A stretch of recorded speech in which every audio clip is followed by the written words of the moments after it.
Hey, everybody, this is Jack Hammer, and it's Monday night, which means it's Victory Monday. The 49ers with their big win on Saturday. So we get Victory Monday today. And like I said, I'm Jack Hammer. I write for the Santa Rosa Press Democrat. And with me today is So Real Sunil and from So Real Sports on YouTube as well. And there's his his Twitter handle for you to go over and check it out. You have your YouTube is connected to your Twitter, correct, Sunil? Yeah, so if they go on, there's a link right to it in my bio. So, obviously, if you guys like what you hear, please go subscribe. If you don't like, still please go subscribe and, put that down button on all my videos. There you go. Yeah, give him a thumbs up. Give him a thumbs up. Hey, Kim, how you doing? It's good to see you. Moon Man, great win for the 49ers. We're definitely going to get into that. And then we also have Luke in here. Thanks, Luke, for joining us. And Kim even wants to say hey to Sunil. Look at that. He's What up, got my both of us guy? down. So, Absolutely. Luke quick got me start. down there too. So, hey, Luke. Oh, see, there you go. There you go. It helps when you scroll a little bit, right? So, Lukey, yeah, says hello to you as well. And then we have Glinzer over here. Fournier is going to hammer those Rams. I think he's Ooh, I like that. No pun that's a good intended, right? that's a good one. That's a good one. Exactly. We're going to definitely get into a bunch of different topics today. Really kind of focusing on the game.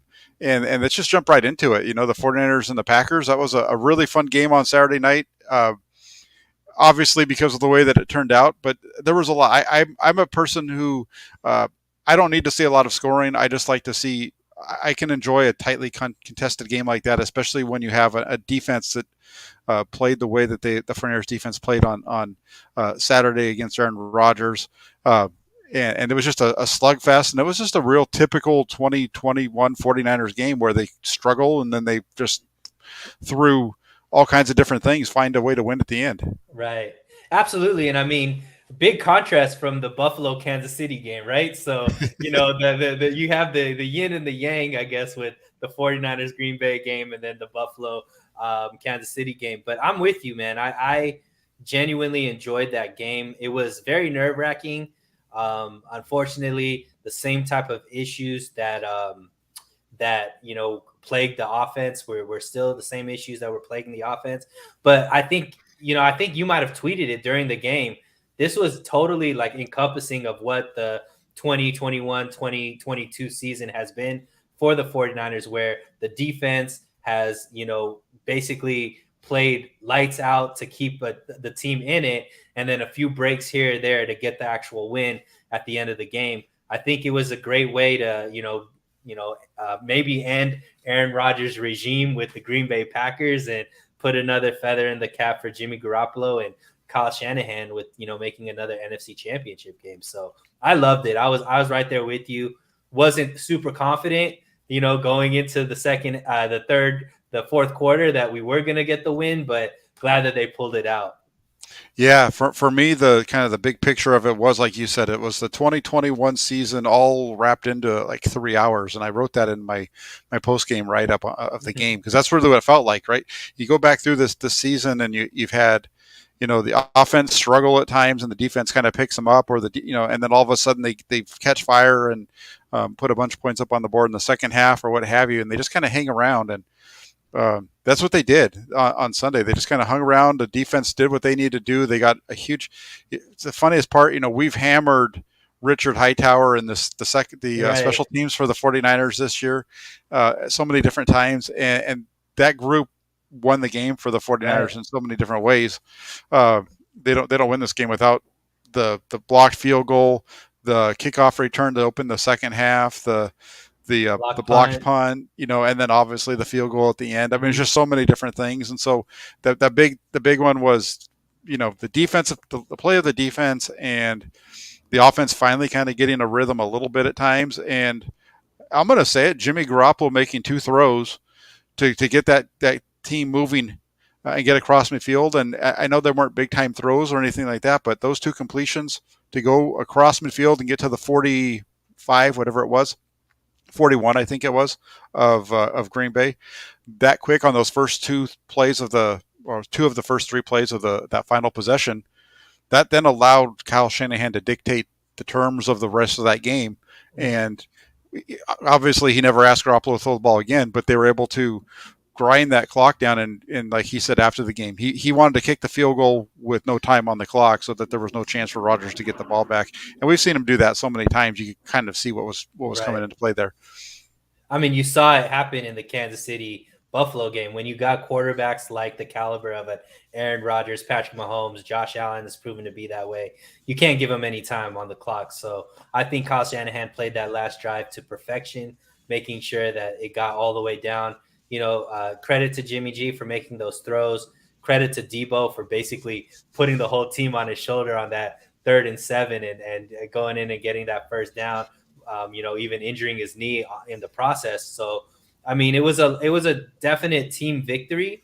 I'm not the biggest Jimmy Garoppolo fan, as most of you guys know, but there's got to be something to be said that this is the second time in the span of 3 years the 49ers are in the NFC Championship game. So ever since Kyle Shanahan has been the coach for the 49ers, the only other quarterback that's been to the NFC Championship game more than Jimmy Garoppolo is Aaron Rodgers. So, he's not necessarily this. He's not a Patrick Mahomes. He's not a Josh Allen. He's not an Aaron Rodgers. But for some reason, he still wins like those guys as well. So you got to give credit where credit is due. As far as the team clearly does better when he is the starting quarterback.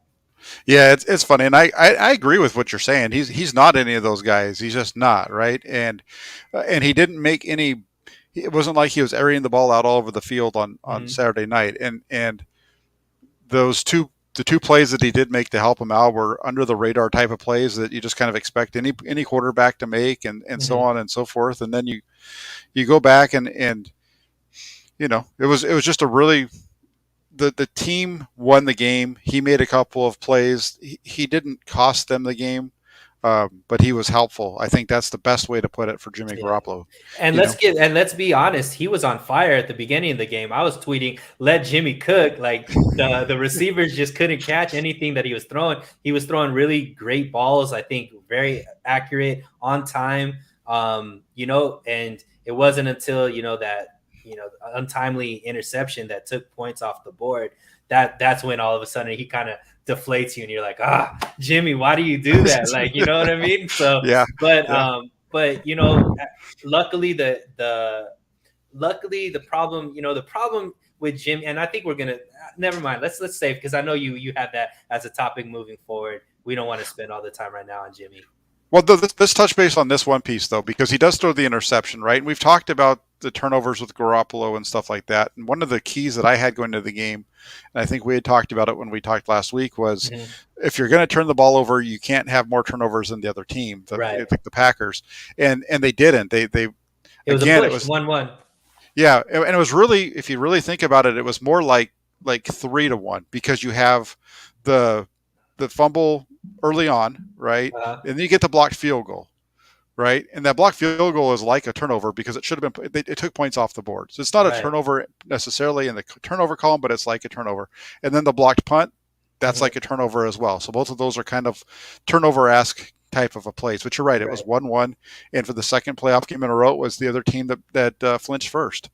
And I think that we have to give credit to this defense and D'Amico Ryans. There was some turnovers there. They did that. I think it was Nick Bosa with the sack that his helmet hit the ball. That could have been a fumble. This team is being a lot more turnover hawks, I guess, to use another word. Like, they're creating more and more opportunities to get turnovers, even though they're not actually turning into turnovers. But this defense being a lot more opportunistic, to say the least, and to turn over a team like Green Bay that doesn't turn the ball over, to have that many mistakes through special teams as well as the defense, I think is a feather in the cap of this defense. And kudos to them, kudos to D'Amico Ryans, because to me this was a very great game by that defense. Yeah, and I think I said this early on. I think it was maybe it was before the season or it was early on in the season when they weren't getting turnovers. And I tweeted this out, and I think I might have even done a write up on it. I don't remember, but I know it was something that I talked about. Was I think the lack of turnovers from the 49ers in the first half of the season, they weren't getting to the quarterback. They just weren't getting there very often. It wasn't I think what it was is I was getting on Eric Armstead at one point, and it brought up the whole, you know, what are the stats that you look for from a defensive line to show their ability, and it's not just sacks, but it's, you know, pressures and those kind of things. And for me, Mm-hmm. I said pressures are cool, but for me, it's sacks and hits, because sacks and hits, pressures are okay, but a quarterback can generally make a good play, still make a good play with pressure if they're mobile, right? Right. But when you start to hit a quarterback, that leads to turnovers.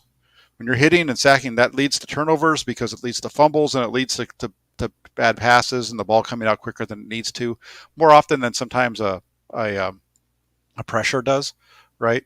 And we've seen that rate increase quite a bit as the season's gone on. And you know, you mentioned it. I think Bosa with the play there, and yeah, it was really good. Let's jump over real quick because we're kind of getting into some different areas that I know we Mm-hmm. wanted to talk about already. But game balls, and we can.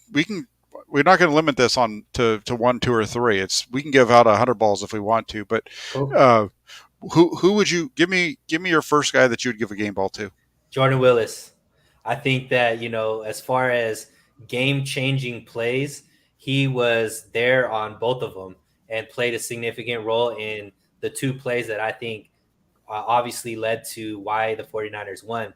He cleared out his player on that blocked field goal to give Jimmy Ward the opportunity to go in and make that block, and then he was the one who blocked the punt that led to the touchdown. That if it wasn't for that touchdown, I wasn't very confident that the 49ers were going to win because the offense just wasn't scoring, like driving the ball, but that gave them the score that they needed to tie the game. And then, the rest is his story, right? To say the least. So for Mm-hmm. me, Jordan Willis, somebody who we missed, the first half of the season due to the suspension. He's played well in spot duty on defense, has the pressures, a few sacks here and there, but his play in special teams was game changing. So he's the one that sticks out the most to me. Yeah, Willis definitely gets one. And real quick, you talked about the two plays that he made in this one. You even have to go back to the Dallas game too, because it was Willis's pressure on Dak Prescott that forced the ball to come out early on the interception by K'Wan Williams that ended up in the game winning touchdown by Deebo Mm-hmm. Samuel. So Willis has been a big piece of this over the second half of the year. I did a write up today on the 49ers defense and what they've done and how important they've been. And Willis is a guy who, over the last 8 games, since he kind of, it took him a little bit of time to get going, right? Because he went through training camp, but then he had to sit for quite a while there. So it took him a little while once he got back to get his legs under him. But over the last 8 games, including the postseason, uh, he has at least one hit or a sack in 6 of them. And then the special teams plays that he made against Green Bay. He's the 49ers have so much depth on the defensive side of the ball that it's really cool. And definitely I agree with you on Jordan Willis should be given the first game ball. And he did. That's who Kyle Shanahan gave it to after the game. Right. Uh, Number 2, I would go with Eric Armstead. I think Eric Yeah. Armstead deserves a game ball. He had a couple of big sacks in this game, one down in the red zone that forced a field goal when it looked like the Packers were driving there, and a touchdown in that situation puts the game away. Instead, he comes up with a sack on third down, and they forced the field goal. And then it was his sack of Rodgers deep in the other end that led to the Willis block and Hufanga scoop and score. So I think Eric Armstead is I like that one too because Eric Armstead's a guy that I've been pretty harsh on over the last couple of years since Mm-hmm. they decided to move on from Buckner. DeForest Buckner instead of him. Mm-hmm. I think maybe he earned himself a little bit more money and an extension with the way that he's played over these last 4 weeks. He's been money, so Yeah. it's been really good to see. I think he's really settled into that inside role. I think Mm-hmm. he's just, now that he could just focus on that, I think it's really playing dividends.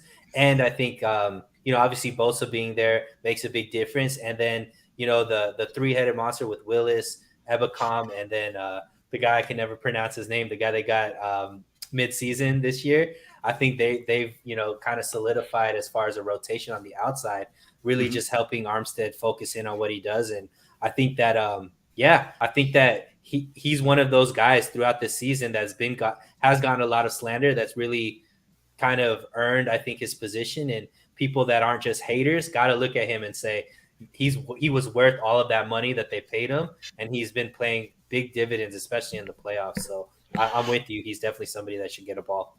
Yeah, and like Luke says here, Armstead has always done a better job of playing over the guard. He even goes back to his Oregon days.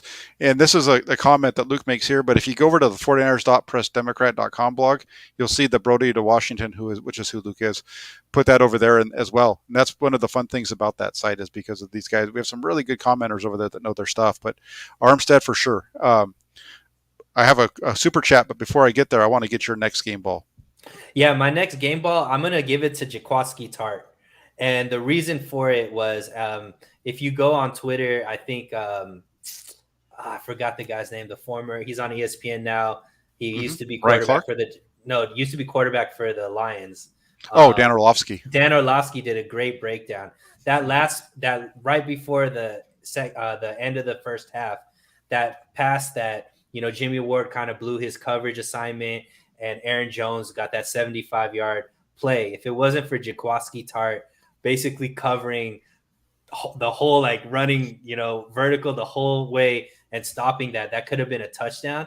The 49ers would have been down 14-0, and maybe with all the momentum in Green Bay's way going into the first half, that could have been game over for the 49ers. But because of his effort, because of his hustle, it gave the opportunity for Jordan Wilson and Jimmy Ward to go ahead and block that kick and then switch the momentum. So even though Tart played a decent game, but that play for me was worthy of a game ball because when you look at the whole game as the bigger picture, that one play was make or break, I thought, and really changed the tides for the 49ers, and the rest was history. Yeah, and that's great, and you're right. That play by Tart was really good. You had, like you said, Ward kind of got caught flat-footed where they get it over the top, and he just takes a really good pursuit angle. And that I saw that tweet by Orlovsky, and I'll say the same thing here that I tweeted out when I retweeted it was that play. That place it's so much a part of who this 49ers team is. They play and play and they play from snap to whistle. Every play doesn't matter what the score of the game is, and they just play until the final seconds come off the clock. And it was a great play by Tart. I think Tart was even there deep helping out. No, it wasn't Tart. I'm sorry. I'm getting my secondary guys confused, but he did have a really good game because they were doing a lot of double covering as well to start taking those guys away. Really, they were double covering Adams and usually the inside receiver, which would be a tight end or whoever the other guy was in the slot. They would double cover them a lot and leave the other guy singled up over on Mosley quite a bit. But yeah, Tart had a fantastic game, and that play leads into my next game ball, which goes to Nick Bosa. I think Nick Bosa gets one because you get the play by Jaquaski Tart, really nice one, and then I think it's the next play or two plays after that. You have Nick Bosa blows around the tackle and gets to Aaron Rodgers and knocks the ball out of his hands. And the 49ers almost recover the fumble, but the Packers are able to get on it, and then Ward comes up the block 2 plays later or the next play after that to seal to keep him off the board. So just some really big plays, play after play after play. I go with Nick Bosa. Definitely gets the game ball for me. Yeah, and if we're going to just all pro type players, even though Nick Bosa got snubbed, I don't understand how he's not an all pro based off of how he's been playing. But let's go to Deebo. Yes. Deebo to me, and I tweeted it out. Like, I don't think Jack. I know, and you've watched football, longer than me, and really, you're the historian in my eyes. I always go to you as far as looking at players and who they remind you of. But I don't think I've seen a player play as hard as Deebo does week after week. Like, literally seeing somebody play to exhaustion every single game. Like, in the end of the third, in the fourth quarter, he is huffing and puffing. Like, it looks like he's out of shape with how tired he is every single game. Like, he just seems like he's burnt out, and he got the wind knocked out of him this game. That last play on 3rd and 7 where he ended up getting the first down, which ended up setting up Gold for the game-winning field goal. He injured himself. Like, he gives his body and soul to the 49ers every single week, and I think he's got to be every 49er fan's favorite player with the way he plays. And it's great to see that Lynch and Shanahan and all these guys are already saying he's going to be, paid like he deserves because he's everything for this offense. He deserves a game ball. And it's just, I don't know. Do you remember a player, Jack, that plays as hard as him? I can't really, off the top of my head, I can't think of anybody that plays with as much passion as he does. It's really hard to come up with somebody like that. I mean, especially if we're thinking of only the 49ers, the closest guy that I can think of with who runs with that kind of physicality would have been Marshawn Lynch, right? When he was up in Seattle, the way that he ran through people at times, but it wasn't on a down in down out basis. But when it called for him to do it, he seemed like was almost unstoppable, right? So Yeah. from an NFL standpoint, maybe Marshawn Lynch, but you're doing this you're getting this out of a wide receiver, and Wide back. yeah, the wide back exactly. The only guy that I think of is Ray Lewis. That same type of passion that they play Sure. with, that's what I see in Deebo, but he's doing it on the offensive side. Like you said, as a wide back who isn't somebody who's like the captain of the office, he's not the quarterback. He's not, but he is that Ray Lewis type passionate player and, just like shot of adrenaline for the 49ers team and offense for sure. Yeah, no, exactly. And on the offensive side of the ball, I think that's probably the one that you give out, right? For this game was Deebo Samuel because he had the ball 14 in his hands 14 times, over 80 yards of total offense. The one thing I will say, and you're talking about who do you compare him to? I've said it all over and over. You probably have heard me say this. I don't know how many times this year, but my comparison for Deebo Samuel is Ricky Waters. I think they're so similar of players. And I tweeted out a video earlier today, and it was actually something that Ricky Waters had tweeted a while back on his birthday, but it shows him as the plays that he made as a 49er out of the backfield with catching the ball. At the beginning, like the first minute 52 was him making plays out of the backfield, and all the offensive coordinator during all that time was Mike Shanahan. So I'm thinking, Mike Shanahan better get Kyle Shanahan on the phone and start telling him, showing him how he needs to use this guy out of the backfield, because that's the next evolution of Deebo Samuel and the 49ers, this offense, with the way they're utilizing him. But they did do it. As somebody pointed out to me, they did it at the end of the game when that last drive, the second pass from Garoppolo was to Deebo Samuel out of the backfield. And that's the kind of stuff you can get matchups with him against guys that aren't expecting to cover him, and it's a nightmare. And I think if they continue to do that this week coming up against the Rams and then the championship game, and then who knows in the next year, the guy could be unstoppable. He could be one of the best players in the NFL. I think He already is, but even up above and beyond that. And this year he's proven that he could stay healthy the whole season, which has really been the only thing that kind of holds him back is he's not always available, but he's been able to stay relatively healthy throughout the season and play. I think he played, 16 of the 17 games, right? He only missed that one game, near the end of the season. Yeah. No, right. No, he's been very, knock on wood, he's been able to make it through. And it just goes to show it's not so much about the hits that he takes. It's more of the soft tissue issues that have caused him problems, right? The pulls and the strains, not physical things, other than the one problem he had when he was at South Carolina in college. I think he had a broken ankle or something like that, but different type of stuff. And then the last game ball for me, I think it has to go to Robbie Gould for the field goal that he made when I'm sitting there and I'm watching them line it up, and I'm looking at the snow and I'm looking at the grounds all white, and I'm thinking there's no way in heck this guy's going to make a 45-yard field goal. I'm telling my girlfriend they need to move this thing. They got to keep moving. They can't. They're going too slow. They got to try to get this thing closer. I don't like them setting up for this 45-yard field goal. And then he hit that thing, and I didn't really even say anything, but my tweet was a lot more exuberant than I was, because I was just in disbelief of what I had just seen in the last 20 minutes or so of the game, because it was amazing. I had tweeted out at one point that I didn't tweet it out. It was actually in the live blog. I didn't put it on a tweet. But in the live blog around 7:15, I had said the 49ers looks like they're going to have to score a defensive touchdown here if they're going to win this game. And it didn't come from the defense; it came from the special teams. And so when that happened, I was just lost at laughing to myself. And then the field goal from from Robbie Gould in those conditions with the snow coming down sideways. And Right. I mean, shoot, he hit that thing right down the middle. He couldn't, you can't do that any better. It was just a really nice kick, and he definitely gets the last game ball for me. Yeah, and I agree with you. That's like the guy that I would, the other guy that I was thinking of right now. And even, something as small as you can't take for granted these extra points either, Jack. We saw, last night, Buckner missed a few extra points, and, you know, um, special team kickers, for some reason, when you got somebody that could be as consistent as Robbie Gold is, I think, and especially, the game where he had to play the punter as well, you definitely realize, it's glad to see Eric Armstead. Robbie Gold is another person that I think has redeemed himself as far as the size of contract that he has.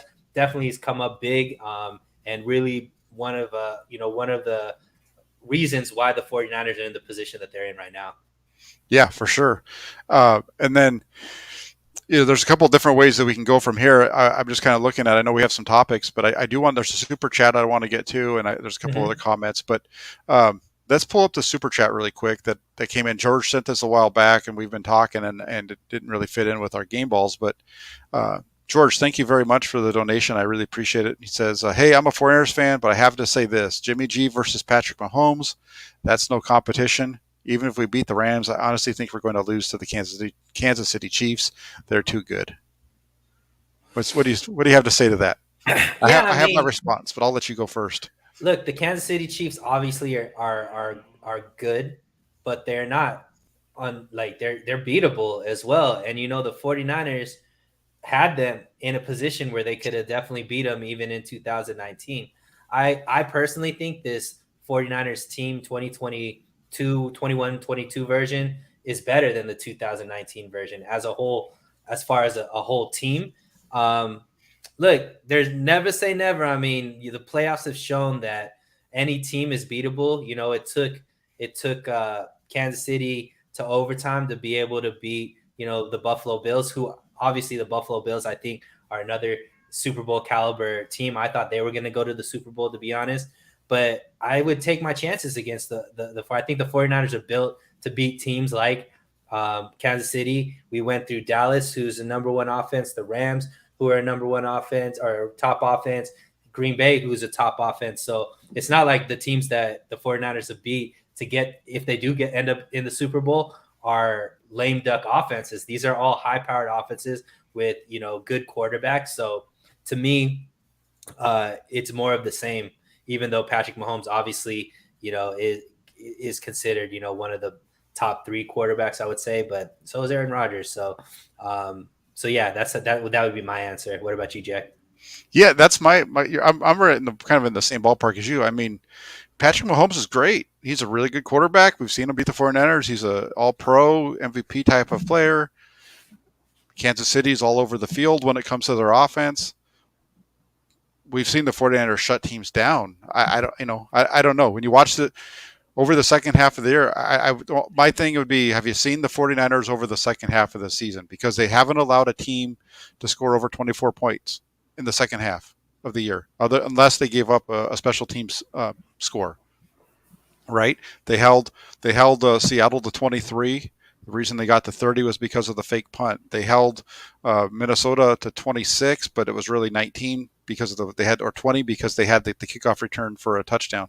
Beyond that, it's been pretty good. I understand it's a little bit different playing against Kansas City on the turf in LA, and that would be a different challenge for them. But I would like. This is a matchup that I think works well for the 49ers. It worked well for them in 2019.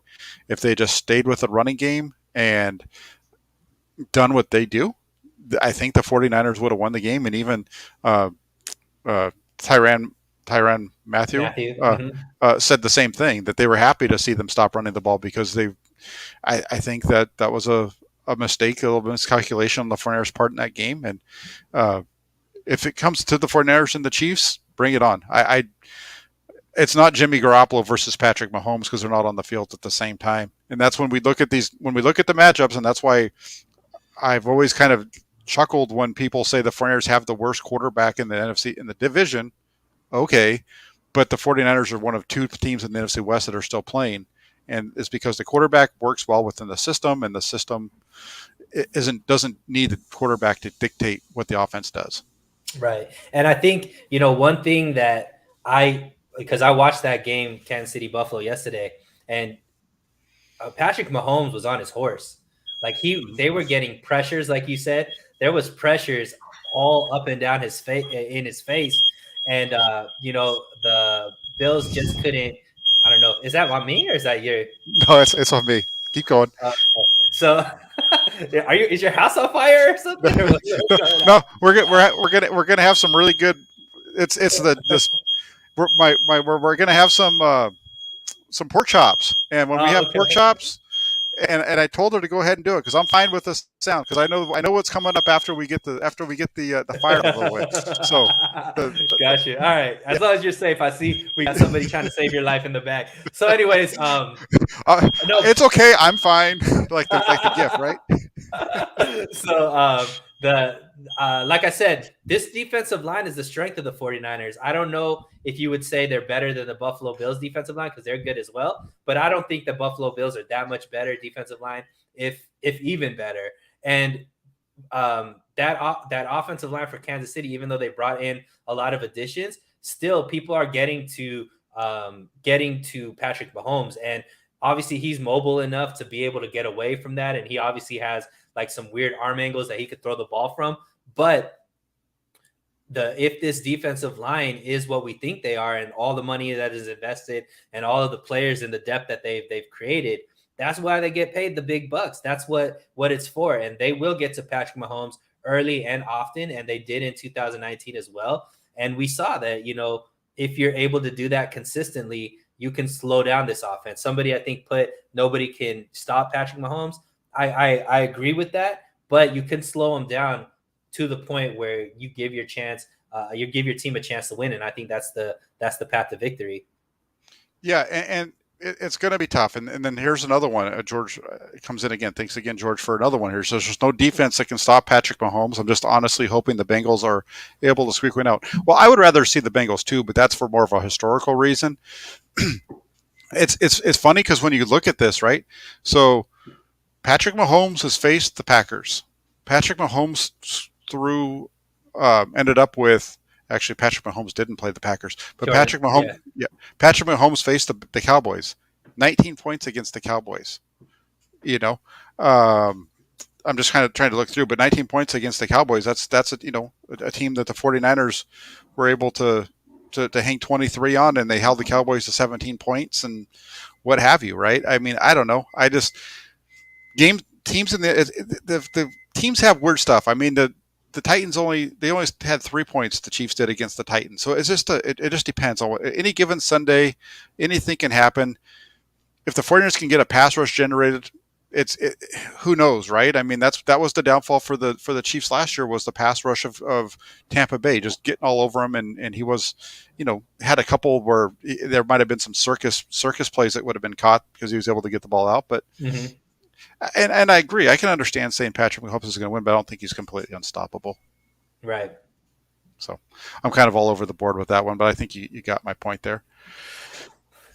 And then real quick before we move on to another topic, I did want to do a quick injury update. Let me. I think George got one more for you again. All right. Giving you all the monies. Yeah, I can't. I'm not going to complain. He really wants to make the point that Patrick Mahomes cannot be stopped. we need to keep disagreeing with him here. No, George, thanks again for the $10. I really appreciate it. He says, "I'm sorry, just you cannot compare Patrick Mahomes to Aaron Rodgers. He chokes every single time. Aaron Rodgers does. Patrick Mahomes does not choke. This man lives for the big moment. Our defense has weaknesses, and he can expose."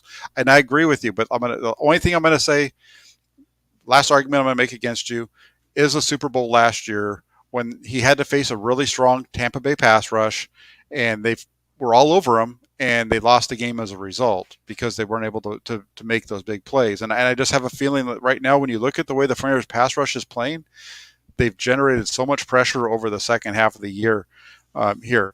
I feel like they're in position to, if they have to go against them, I really like what that pass rush does. They've averaged 3.8 sacks per game over the last 11 games it is, as well as 7 quarterback hits. They're playing at an extremely high level right now, and if they keep playing at that level, I think they could really give Mahomes a run for his money. And to go back to your statement on turf, if the 49ers do meet the Chiefs in the Super Bowl, they would have been playing like 3 times within the span of 6 weeks or 8 weeks with the Super Bowl on the same turf. So they're going to be acclimated to it. They're going to be ready for it, and they're going to be very comfortable playing in SoFi Stadium because of how many times they played in that short amount span of time. Yeah, for sure, and it'll be fun. We'll see. We're getting way ahead of ourselves right now because the Flyers have this big game coming up on Sunday that they've got to get through first. And before we get there, I have the tickers going for the injury updates, and it felt like there was going to be a lot bigger list of injuries when that game was going on because you saw guy after guy limping off the field, whether it was George Kittle, you had, obviously Trent Williams, who was everybody was reporting going in to take the X-rays after the game and was on crutches. You had Deebo Samuel limping around. You had the injury, the one where he was limping off late, right? But before that, he got blasted on that screen, and it was down for the count for a minute there. Mm-hmm. But they came out pretty light. You had Jeff Wilson with an ankle. He had injured that early in the game. The good news was that Trent Williams, the X-rays on his ankle were negative. They're not sure whether it's a high or a low ankle sprain at this point. They got to kind of let it work its way out. They're hoping that it's going to be something like what happened with Jordan Willis, where let it settle down and it'll be able to heal in time to play on Sunday. So that's kind of a wait and see. And then last with Deebo Samuel, his knee seems to be like it's okay, little sore, but they think he'll be able to get out to practice tomorrow or Wednesday when they start to get to ramp things up and get ready for the game. That extra day will come in handy. It will. The extra day, and the not having to fly cross country to go to Tampa Bay is a big deal, I think, as well. That's a big part of the way that played out. Did George give us another super chat? I think that this is Well, I think you did that one though, because it popped up again. Check it out. Okay. Let's see. I know. I don't see them. I'm having my comments are loading slow over here on the side. Yeah. I don't know what's going on with my comments, but we'll get to it, George. If you got another one, I promise we'll get back to it. Let's jump over real quick. And this was actually the title of the show was how did the Flyers get this far? Right? You go back to halfway through the season, they're 3-5, and I can remember after the loss to Arizona. I was in the press box, and Grant was sitting next to me, and we're starting to pack up to go down for the press conferences. And he's like, "So what do you think?" And I said, "I think they're done. I don't think this team just doesn't have it this year." And look what they've done. They went from 3-5 to win. They've only lost 2 games since then, and here we are, heading to Los Angeles, down to your neck of the woods on Sunday for the NFC Championship game. I mean, what are some of the things for you that really kind of stand out as far as how they were able to get to this point? Yeah, there's some big things, and I think even people mentioned the 3-5, but that coming out of the bye and losing to Indy, was that their 5th loss, or was that? I think they had 1-1, and then that was their 4th loss. So 4th loss. Yeah, that was their 4th loss in a row. Okay, yeah. So and then were they 2-4 at that time, or was that already 3-5?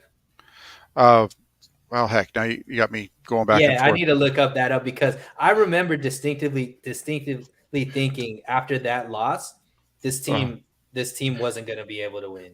No, they were 2-4 after Indy, and then they went to Chicago and they won that game. And then it seemed like okay, because they were at that point that win against Chicago got them to 3-4, and then you had Arizona coming in, and Arizona was all beat up, and so it was like okay, they're going to get to 500 now. Right, and then they lose, and instead of being at 500 at 4-4, they're 3-5, and it just felt, yeah.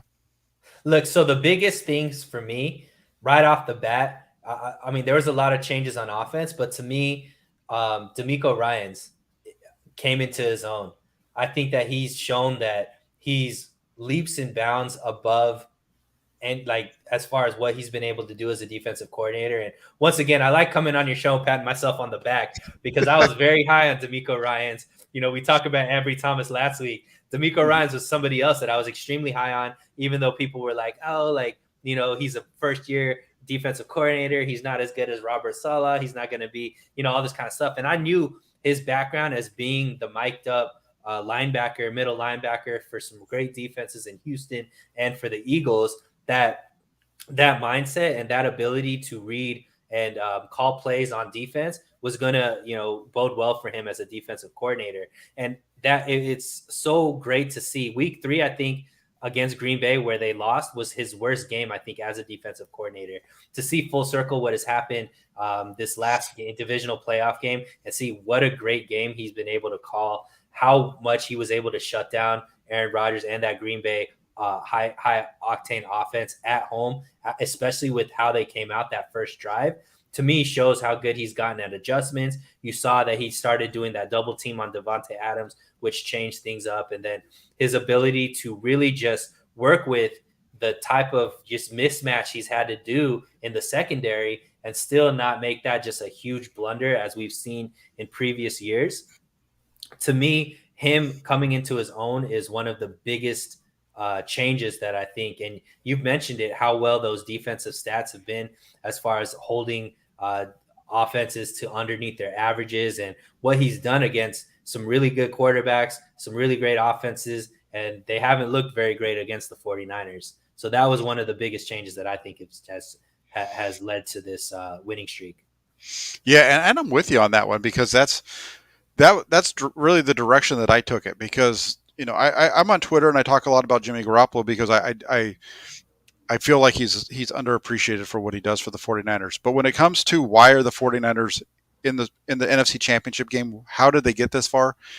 Hey, it's I wrote this up today. I just posted on at the Press Democrat. But like Paul Bear Bryant once said, defenses win championships, right? And if you don't believe that that's the case in 2021, now 2022, all you got to do is watch what the 49ers have done over the second half of the year. Mm-hmm. They had the issue with Dee Ford, and somebody tweeted this out last night kind of about, hey, imagine how good the 49ers defense would be right now if they still had Dee Ford. And my response to that is, I don't think they would be the defense they are, because the injury to Dee Ford, along with losing Javon Kinlaw, really forced D'Amico Ryans and Chris Kasarik and the 49ers defensive staff to rearrange, and they forced them to completely redo their rotation. And it forced them to put Eric Armstead inside. It forced them to start using Samson Ebukam in the starting role. DJ Jones stepped up. Eric Armstead's gotten better. Nick Bosa's always been the same guy, but it really made that defensive front and that entire rotation is so deep and so good. I mean, you're getting Arden Key with big plays. Charles Omenihu. We talked about Jordan Willis and what the production they've gotten out of him in the second half of this season. It all starts with that defensive front. So those guys have been playing so good, and that goes to the defensive staff and D'Amico Ryans, like you said. Fred Warner was an All-Pro last year, and he's had a better season this year. He had a little bit of a rough start, but he actually has more tackles this year than he did last year as an All-Pro. He has the same number of tackles for loss as he did in 2019, tying his career high. The only reason he didn't end up winning the All-Pro this year, I think, is because he didn't have the turnovers. But he's still that stud inside linebacker the 49ers need. He makes the two guy, whoever lines up next to him, better. And then on the backside, you have Jaquiski Tartt back this year. And when you put him back there with Ward, with Jimmy Ward, you have two veterans that can do multiple things and work well together. And then you also have Emmanuel Mosley on one side, and he locks down half the field. And so Mosley's ability to kind of lock down his side allows the safeties to help out with Ambry Thomas or this week Dante Johnson or whoever. And it's from the front to the middle to the back. The way the coordinator runs this thing, that this defense is this plays lights out. At least I feel like they do. Even when they screw up, they figure it out, like they did against the Rams, and they make the adjustments and they come back and they stop it. And so that's the biggest one. And then the second one, and you already hit on it with our game ball, Deebo Samuel. And what they did with Deebo Samuel on the offensive side of the ball, that just turned everything around on their offensive side because it gave them more explosiveness. he's an explosive player as a wide receiver, but getting the ball into his hands in all the different ways that they can now and moving him around the formation opens up things for George Kittle and everybody else. So defense, though, is the main one for me with how the 49ers are here in the NFC Championship game. And you got to give kudos to the John Lynch and the draft that they had, and just the offseason additions that they had, because the depth on the defensive line. Last year Jordan Willis was like a midseason get. They gave a 6th-round draft pick to get him. This year, I think is his last name pronounced Amenahu? Yeah, Omenahu. Okay, Amenahu. Another mid-season draft pick that people are like, why are we getting another defensive lineman? And you've seen he's made some big impactful plays and keeping that rotation on the defensive line going. Samson Ebukam has started to show flares as well, and then bringing in a guy like Ambry Thomas who's starting to show some prosper here. And him and Mosley look like they're going to be a very, very good cornerback tandem moving forward, and the stalwarts for that 49ers defense moving forward, for years to come, which is great to see. And I think just the way that they built this team from top down, especially this defense, I think has played a big role. And now that everybody's kind of knows what their role is, everybody's kind of, all the rust has gone off, their cohesive unit, everybody's back and relatively healthy. I think you're seeing the fruits of all of that, those seeds that were sown through their drafting as well as their offseason additions. I think has really shown big time why the 49ers have made that turnaround. Yeah, those were pickups that 49ers gave up very little for, and they were able to get quite a bit of return for both of those guys. And Mm-hmm. and it'll they're going to have Willis and Amenahu, and for sure I know they have Amenahu under contract for next year as well. So it's positive for down the road. And they like you said, I think the draft pick they gave up to get Willis was actually in this year's draft. So they've been getting all this production without even having to lose the pick yet. It was a Mm-hmm. 2022 draft pick that they gave up, and they picked up Willis plus a 7th rounder. So not too bad. And then One other thing before we move on, I think offensive side as well. That offensive line, I think, has stepped up, especially Alex Mack. I know we talked about it a little last week, but I think Alex Mack was really struggling in the first half of the season, especially why they were losing a lot because that running game couldn't get off, and he was just looking old week after week. And I think something changed where he got his wind back, or he just started put his big boy underwear on, and all of a sudden turned into the Alex Mack that we all hoped that he could be. And I think that was really done dividends as far as how this offense and this rushing attack has been able to really carry the offense moving forward in this win streak as well. yeah, that's a really good point there as well. And then I know let's just jump over. I'm going to throw this last topic up before we get into the super chat. There was one more that was there, but we're going to take a real quick early look at the NFC Championship game, and our buddy George really helps tee this up for us. Thanks for the super chat, George. He says it's very difficult to beat a team 3 times in 1 year. How confident are you guys that we can beat the Rams, beat the Rims, the Rams? Are able to run the ball. So, how confident are you that they can do it? It's funny because you hear this a lot, right? It is very difficult to beat a team 3 teams in a Three year. times. It's funny that comes up all the time. I actually threw it out yesterday once the game was over with, because the only other one that I could remember right off the top of my head was the 1999 Titans, when they went to Jacksonville and they beat the Jaguars in the AFC Championship game. And I kind of threw it out there, and pretty quickly I received a response from Josh Dubow. He writes for the Associated Press, covers the 49ers, and he had a really good one on this. And it's you're going to hear a lot over the next couple of days. I've already seen it about, I don't know how many times on 49ers Twitter, about how it's happened like 20 times, and the team that's won the first 2 has won the second game 65% of the time. You've seen that I don't know how many times, right? You might have seen it already. Okay. Yeah. It hasn't happened where the team winning the 3rd game, though, in a single season has done it on the road since 2004. They're 2-2 in those matchups on the road. The last time it happened was 2004. Rams over the Seahawks up in a wild card game in after following the 2004 season. One team was 8-8, the other was 9-7 when they matched up that year. Well, we all know this is going to be a home game for the 49ers, so that stats getting thrown out of the water, No, right? you just totally changed it up. But I wanted to I wanted to get that out because I keep seeing that on there, and I included it on a real quick write up that I did yesterday for about the game, about the matchup being set, and uh, it's an important piece because it's 50-50. It's only happened 4 times. Right. So Yeah, and I mean, as far as confidence, to act like the 49ers shouldn't be confident would be, it's not just 2 times in a row. This 49ers team has beat the Rams. How many times in a row has it been now? Like 6. 6 times in a row. So, there's definitely something to be said that Kyle Shanahan understands what McVay is trying to do and understands also what how to beat this team. And McVay still hasn't been able to figure it out. And you can see, like, the Rams are a team that wants to get this monkey off their back. You saw how excited McVay was when they were up 17-0 or 17-3 in the first, how much he was just like a kid in a candy store thinking that we're finally going to get this. And then obviously we saw what the 49ers did in the second half to really make them look stupid for doing that. But I think that Jimmy Garoppolo is extremely confident that he knows how to play this defense.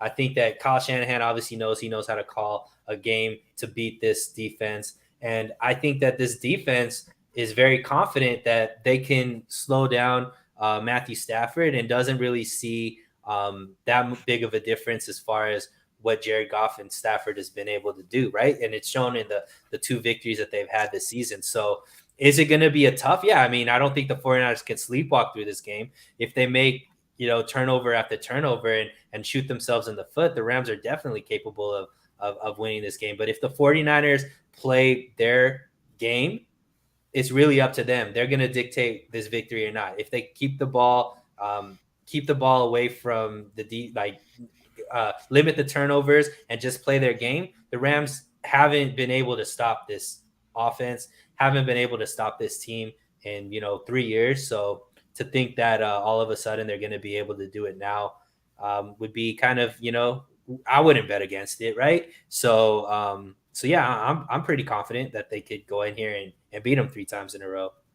I'm pretty confident too. For all the reasons that you said, I just think it's a good matchup for the 49ers in a lot of ways. And I just wanted to, I wanted to put that stat out there because I keep seeing the overall one without it being the showing the specific and how it's different here. But I think this is a matchup that really favors the 49ers. I know that we saw Matthew Stafford, make a couple of big throws there at the end of the game, big time throws to get him in position for the field goal. But they were up 27-3, and that game came down to the last second because, in part, if this game's tight and you're able to keep the pressure on Matthew Stafford, you're going to beat him. You're just going to beat him. There's whatever there's something about the way that he plays that if you can get pressure on him, he shrivels in those moments, and I can see this becoming a Matthew Stafford becoming Jim Everett type of game. Yeah, and I mean, it's going to boil down. I know you're a much bigger Jimmy fan than I am. The 49ers are 2-0 in the playoffs right now. Jimmy's stat line is 0 touchdowns, 1 interception in each stat line. And luckily, they've been able to overcome his turnovers. And even in the Rams game, he had 1 touchdown, 2 interceptions. So it really, hopefully, Jimmy, if he's going to throw an interception, and it's going to be something where you're just like, come on, Jimmy. And, 49er Twitter is going to be like, this is why they should have started Trey and bench Jimmy and all this kind of stuff. And they shouldn't do that. Ride with Jimmy. Jimmy has gotten this far. But I just pray that Jimmy makes his mistakes in moments where the 49ers still have enough time to be able to overcome them as a team. And that's been really how they've been able to, win, especially these last 3 games against really good offenses, Rams, Cowboys, and Green Bay. As long as Jimmy's turnovers aren't in inopportune moments, that still gives the team a chance to come back and overcome those turnovers, the 49ers will be fine. If Jimmy throws, a goal line interception while they're driving, down the field in the fourth quarter, that might be a reason why. But Jimmy tends to tighten things up late in the game. So and I think Kyle Shanahan tightens him up a little bit as far as how many opportunities he gives him late in the game as well. So that's the only thing that I think can be the debacle for the 49ers. But they've been able to bode well up until this point. So Yeah, no, I'm with you. I think it's going to be a good game. It's going to be back and forth. I don't think that you're going to see a blowout in either direction. Garoppolo's going to have to make some throws, and he struggled a little bit here in the postseason run. That's for sure.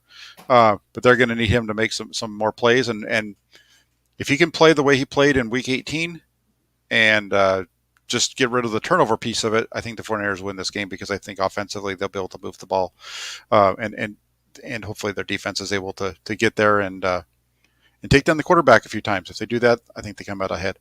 We'll see. It's right. only Monday. I might completely be different by the time we talk on Friday. Right. But I So, mean, the last 3 games, I got to throw this out here because for all my Jimmy haters, last 3 games, Jimmy's 1 touchdown, 4 interceptions, and the 49ers are 3-0. So shows you how good of a team that this team is around Jimmy. And look, I think you mentioned it on Twitter. You were talking about this team loves him. And as far as I think as far as what they're looking for out of Jimmy, the tangibles that he brings seem to bode well for this team. And I don't think people give him enough credit for that. His calm, cool demeanor. I've heard Brandon Ayuk talk about it. I've heard Nick Bosa talk about it. I've heard Juice talk about it. I've heard Kittle talk about it. I've heard even,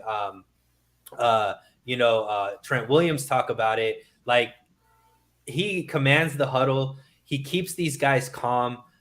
They look to him and they believe that they could win the game with him as quarterback. And these are things that, confidence plays a big role in whether or not a team wins. And this team is confident. And that's one of the reasons for all these guys saying the Rams are going to come out here and do it. The fact that the Rams came out and made that statement that they're not going to sell tickets to people outside of the greater LA region, even though they went back on it, things like that show that this team isn't confident that they could beat the 49ers. Because why would you do something so stupid? My dad is not a sports fan by any stretch of the imagination. I told him that, Jack, and he's like, that is so silly. Why would you blame the fans for a win or a loss in the game? And he's not even a sports fan, and he gets it. He's like, how are you going to blame the fact that the fans aren't there for you as far as why you lose the game and stuff like that? So to me, I think the 49ers are a much more confident team, and I'm going to pick the confident team over the unconfident team, 9 times out of 10, and so that's why I'm confident the 49ers can win.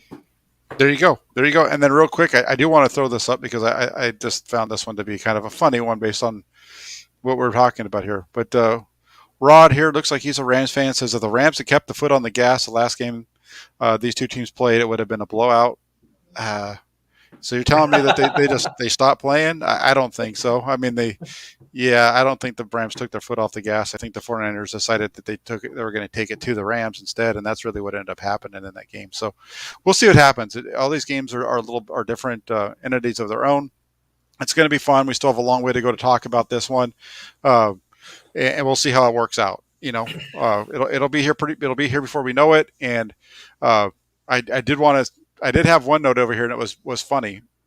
I think it might have been from Steve Supremo. He likes to come in and talk smack to everybody, especially myself.